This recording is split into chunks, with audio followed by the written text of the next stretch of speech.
حضرت عمر کا زمانہ تھا کہ جب ایران فتح ہوا.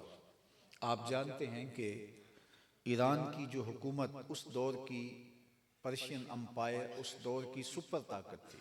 دو سپر طاقتیں تھیں اس زمانے کی، رومن امپائر اور پرشین امپائر. تو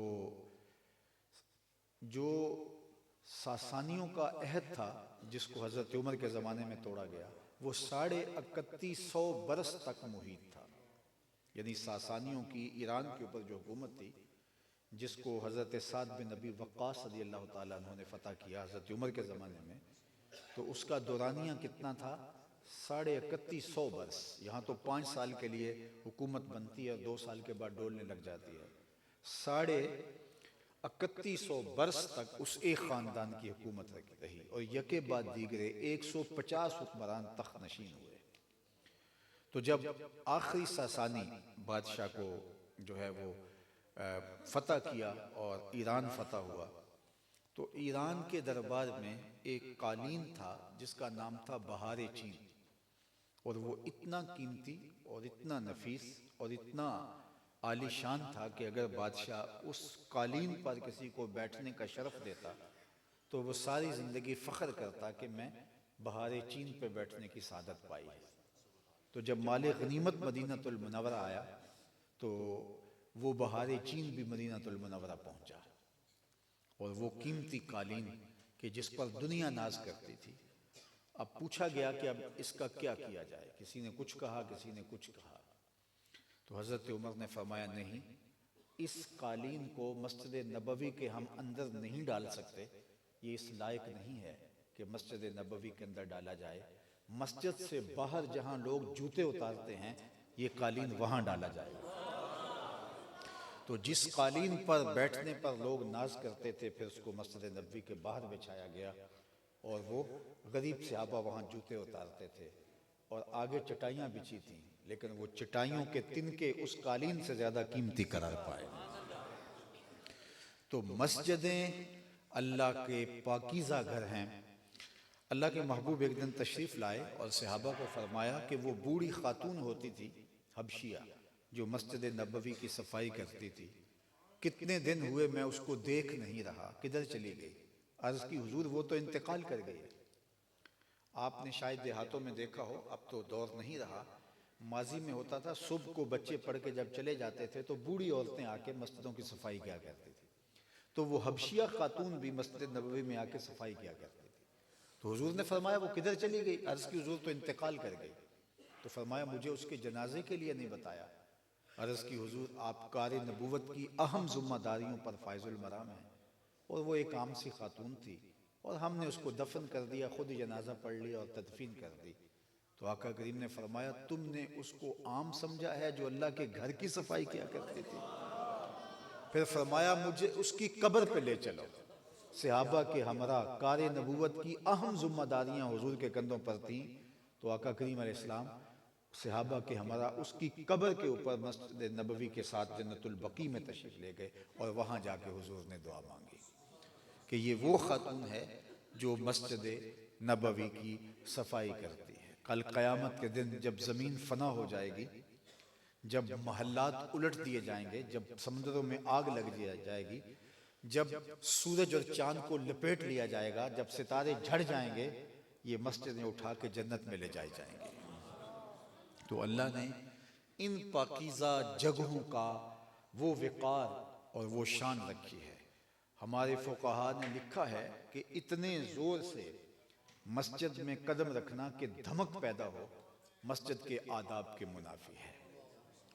اور اس طرح ارشاد فرمایا بلا ضرورت شرعیہ مسجد کی چھت پہ چڑھنے کی اجازت نہیں ہے، چونکہ یہ اللہ کا پاک کوئی ضرورت ہے چھت کو لیپنا ہے، یا رش اتنا ہو گیا ہے کہ لوگ مسجد میں پورے نہیں آ رہے تو چھت پہ جا رہے ہیں، وہ الگ بات ہے. لیکن کوئی ضرورت شرعی نہ ہو تو مسجد کی چھت پہ چڑھنے سے بھی منع کیا گیا.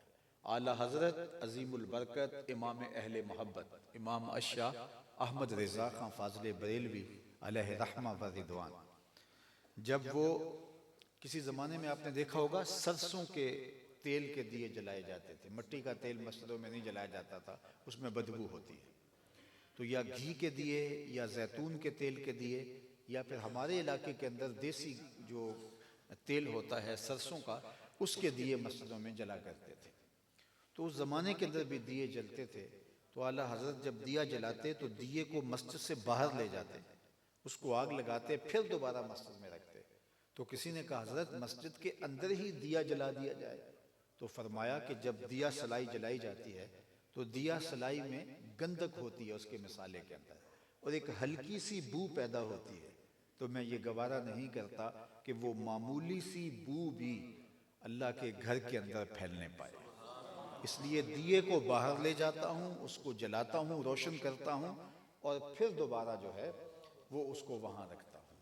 اللہ اکبر۔ رمضان المبارک کا مہینہ قریب آیا تو حضرت تمیم داری رضی اللہ تعالی عنہ نے، آپ کہیں گئے تو وہاں آپ نے دیکھا کہ لوگ کندیلیں جلاتے ہیں، تو وہاں سے کندیلیں لے آئے اور مسجد نبوی میں دھاگے باندھ دیے گئے اور ان کے ساتھ کندیلیں لٹکا دی گئیں اور اس کے اندر تیل ڈال دیا گیا۔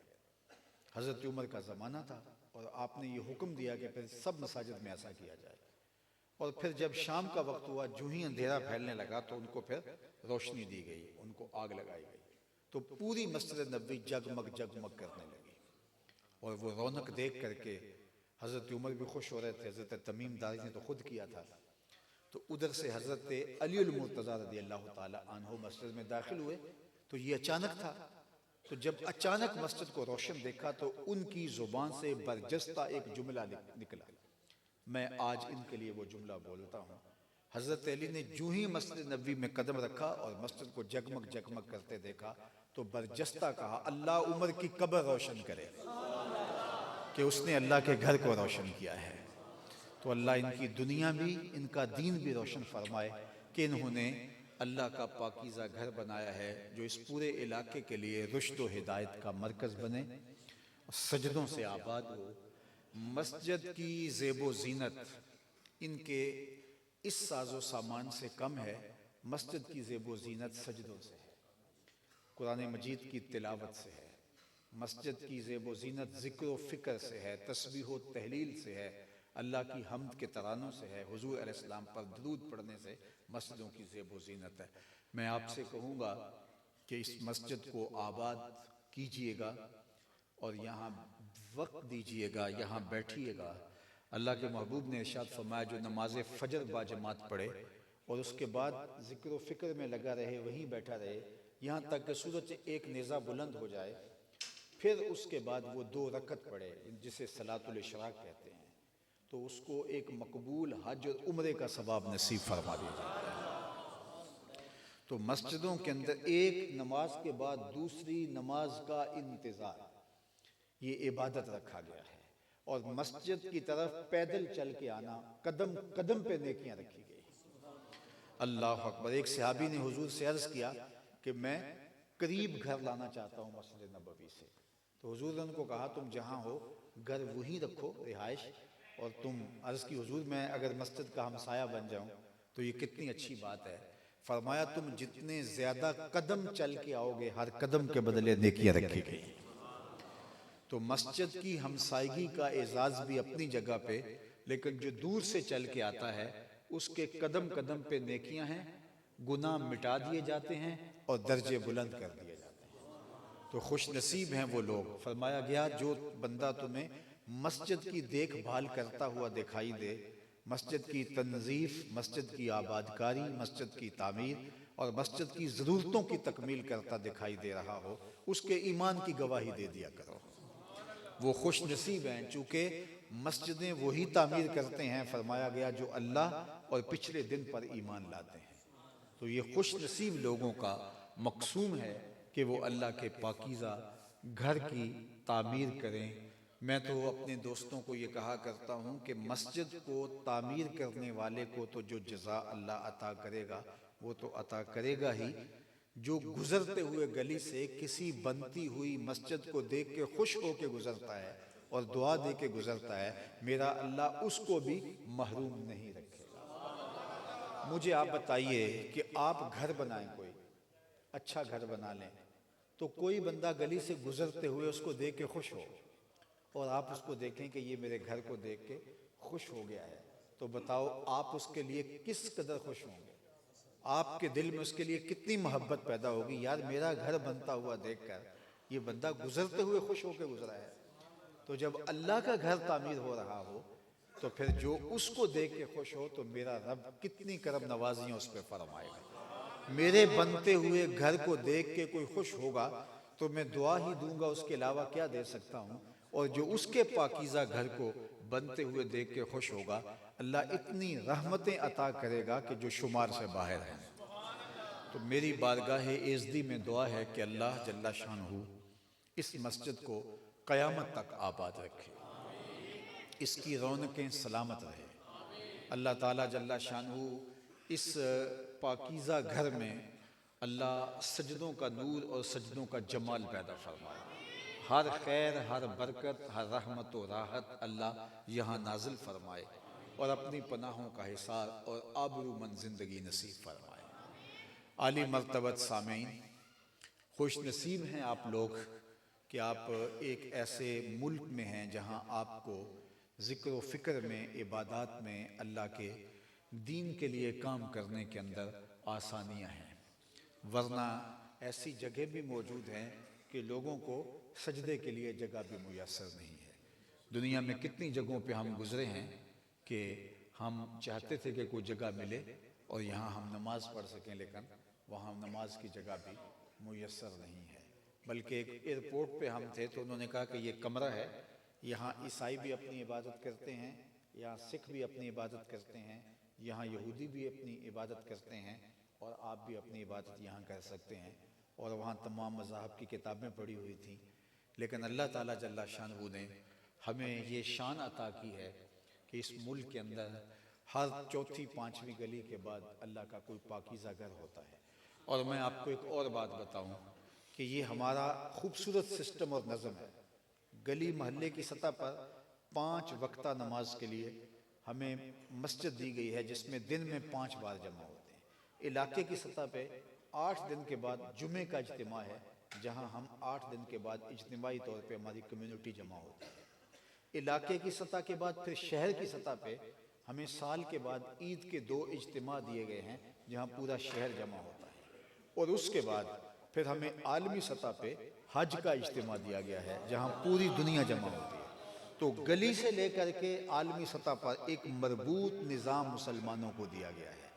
تو یہ مسجدیں ایک بہترین کمیونٹی سینٹر بھی ہیں، یہ مسجدیں ایک بہت بڑا مرکز بھی ہیں، اور میں سمجھتا ہوں کہ پورے محلے کی ضروریات کو، مسجد کے نمازیوں کو، مسجد کے امام کو اور مسجد کی انجمن کو، پورے محلے کے لوگوں کو نظر میں رکھنا چاہیے اور ان کی ضرورتوں کو پورا کرنا چاہیے۔ یہ ایک بنیادی یونٹ ہے جو اللہ تعالیٰ نے ہمیں عطا فرمایا ہے۔ بار دیگر میں اللہ کی بارگاہ میں دعا کرتا ہوں کہ اللہ تعالیٰ جل شانہ اس مسجد کو اپنی خاص پناہیں، امان اور حفاظتوں کا حصار عطا فرمائے، اور اللہ تعالیٰ ہمارے دوستوں کو اور آپ جتنے لوگ تشریف لائے ہیں، آپ کے چہرے پہ جتنی بھی خوشی ہے، اور آج یہ مصروف وقت ہے، عصر سے لے کر وقت جو مغرب تک کا وقت ہے، یہ مصروف ترین وقت ہوتا ہے، تو اس وقت میں آپ وقت نکال کر تشریف لائے، اور میں وہاں سے چلا تو راستے کے اندر جس محبت کے ساتھ آپ لوگ کھڑے تھے، تو یہ اللہ کے پاکیزہ گھر کے ساتھ آپ کی محبت ہے، اور اس کے گھر کے ساتھ آپ کی محبت وہ رائے گاہ نہیں جانے دے گا۔ اس کا صلہ آپ کو دنیا میں بھی دے گا، اس کا صلہ آپ کو آخرت میں بھی دے گا۔ میں آپ کو بتاتا ہوں، میں یہ اس بات کا تجربہ رکھتا ہوں کہ جس شخص نے بھی مسجد تعمیر کی ہے، اللہ نے پھر اس کی نسلوں کو بھی نوازا ہے، اللہ نے پھر اس کو کنگال نہیں ہونے دیا، اللہ تعالیٰ اس کی نسلوں کو مالا مال کیا ہے۔ بہت سارے لوگوں کو میں جانتا ہوں کہ اللہ تعالیٰ نے ان کو اتنا نوازا کہ حیرت ہوتی ہے، لیکن اس کے پیچھے کوئی دارالعلوم کی تعمیر ہے، کوئی مسجد کی تعمیر ہے، اور یتاما کی مدد ہے۔ یہ بات ذہن میں رکھیں کہ جو رزق کمایا جاتا ہے اس کے 3 مقاصد ہیں جو ہمیں ملحوظ ہونے چاہیے۔ ان 3 نیات کے استحضار کے ساتھ اگر ہم رزق حلال کمائیں گے تو وہ عین دین ہے۔ سب سے پہلے اپنے آپ کو سوال کی ذلت سے بچانے کے لیے رزق کمایا جاتا ہے۔ چاہے وہ کاروبار ہو، چاہے وہ دکانداری ہو، چاہے وہ ملازمت ہو، چاہے وہ کھیتی باڑی ہو، چاہے وہ تجارت ہو۔ جو رزق کمایا جاتا ہے اس کا پہلا مقصد اپنے آپ کو سوال کی ذلت سے بچانا ہے کہ اللہ میری ضرورتیں تو میرے ساتھ لگی ہوئی ہیں، اگر میں کماؤں گا نہیں تو کسی کے آگے ہاتھ پھیلاؤں گا، تو میں کما کے اپنی ضرورت کو پورا کروں گا۔ پہلا مقصد رزق کمانے کا یہ ہے۔ دوسرا رزق کمانے کی نیت یہ ہونی چاہیے کہ اللہ میرے زیر کفالت جو لوگ ہیں میں ان کی ضرورتوں کو پورا کروں گا۔ بوڑھے ماں باپ ہو سکتے ہیں، چھوٹے بہن بھائی ہو سکتے ہیں، بیوی ہے، اولاد ہے، جن کی ضرورتیں ہمارے ذمہ ہیں، تو اس لیے رزق کمایا جاتا ہے کہ ہم ان کی ضرورتوں کی تکمیل کریں۔ یہ دوسرا مقصد ہے رزق کمانے کا۔ تیسرا مقصد رزق کمانے کا یہ ہے کہ اللہ مجھے میری اور میرے زیر کفالت لوگوں کی ضرورت سے اگر زیادہ عطا کر دے تو میں معاشرے کے ان لوگوں کی ضرورت پوری کروں گا جو کسی وجہ سے کما نہیں سکتے۔ میں مدارس دینیاں قائم کروں گا، میں مساجد کا قیام کروں گا، میں لوگوں کی فلاح کا کام کروں گا، لاچاروں کا، دکھیوں کا، اپاہج کا، اراملہ کا، مساکین کا، غربا کا، یتامہ کا جو ہے وہ میں کفیل بنوں گا۔ یہ تیسرا مقصد ہے رزق کمانے کا۔ چوتھا مقصد علماء نے کہا کوئی نہیں ہونا چاہیے۔ عیش و عشرت کروں گا، اس کے لیے رزق حلال بھی ہوا تو وبال ہے۔ اسی طرح میں لوگوں کے اندر یہ بتا سکوں کہ میں امیر ہوتا ہوں، اپنی شریکہ برادری کے اندر نمایاں ہو سکوں، رزق حلال بھی کمائیں گے تو وبال ہوگا۔ لیکن صرف 3 نیتیں اپنے ساتھ جوڑیں۔ سب سے پہلے اپنے آپ کو سوال سے بچانا، دوسرا اپنے زیر کفالت لوگوں کی ضرورتوں کو پورا کرنا، اور وہ جتنی ہی اچھے طریقے سے کر سکتے ہیں آپ کریں، اور تیسرا اللہ مجھے میری اور میرے زیر کفالت لوگوں کی ضرورت سے زیادہ دے تو اللہ میں تیرے دین کے لیے، اعانت اسلام کے لیے اور لوگوں کی ضرورت کے لیے رزق اور مال خرچ کروں گا۔ حضرت مجدد الفسانی علیہ رحمہ نے فرمایا مکتوبات کے اندر کہ اعانت دین کے لیے ایک دانگ خرچ کرنا، اس زمانے کے اندر کوئی سکہ رائج الوقت ہے، جسے ایک ٹگا کہہ لیجئے، ایک پیسہ کہہ لیجئے، اعانت دین کے لیے ایک دانگ خرچ کرنا باقی مدات کے اندر لاکھوں روپے خرچ کرنے سے افضل ہے، چونکہ اس سے دین کو تقویت ملتی ہے، دین کو اعانت ملتی ہے۔ اللہ تعالیٰ جل شانہ اپنی رحمتوں کے سائے ہمارے اوپر گامزن فرمائے۔ آپ سب لوگ تشریف لائے، ہمارے علامہ صاحب علالت طبع کے باوجود تشریف لائے، اور یہ ان کا علاقہ بھی ہے اور ان کا حق تھا کہ یہ تشریف لاتے۔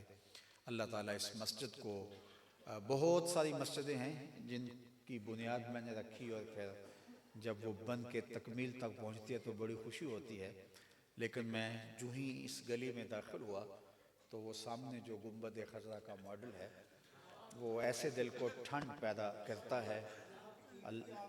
اللہ اکبر، اللہ برکتیں دے۔ تو وہ مجھے ایک شعر یاد آیا، تو وہ اس گنبد کو دیکھ کر کے تو میں آپ کی نظر کر کے اپنی گفتگو کا اختتام کرتا ہوں۔